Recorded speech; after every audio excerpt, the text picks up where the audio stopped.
কি নাই আমার এই জীবনে কি একটা ডুপ্লেক্স বাড়ি করছি, বাড়ির পাশে একটা পুকুর করছি, পুকুরের সামনে করছি একটা বাগান, বাগানের আশেপাশে কত সুন্দর জায়গা। এই সব সম্পত্তি কে খাইবো? শুধু নাই কি জানো, আমার এক দুইটা জিনিসই নাই। দুইটা জিনিস হচ্ছে কি জানো, মাথা আমার চুলটা নাই, আর আমার একটা ঘরের একটা বউ নাই। সেই বউটা তুমি হয়ে যাও, এই ডুপ্লেক্স বাড়িতে রাজরানী হয়ে খাইবা তুমি। আচ্ছা শোনো, এত বেশি থাকলে তোমার চুল আছে নাকি ওটা দেখে তো আর লাভ নেই, বুঝছো না? হ্যাঁ। যা আছে সেগুলোই তো বেশি, এই তাই না? তো এত কোনো তুমি বুঝছো? আচ্ছা এই ভাই আপনি কি বাসার সামনে চিল্লাচিল্লি শুরু করতেছেন ভাই? আপনি কারা ভাই? আমার মেহমান।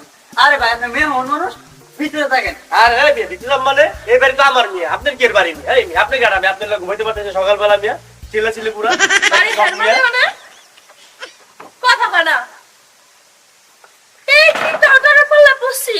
হ্যাঁ কই বাড়ি এটা ওটা এটা এর লাগে তো মাথা চুলও নাই, আমার বউ নাই কা, এই কারণে বউ নাই কা, বুঝছো? থাকো তোমার কথা লিয়া। ইস, এমন সময় বের হয়েছে, আমি তো আজকে বিয়েটা করতে পারতাম যদি এই শালা যদি না বাইর হইতো। বিয়েটা করিয়া পরে বাড়িতে আমার কপাল আর বউ না।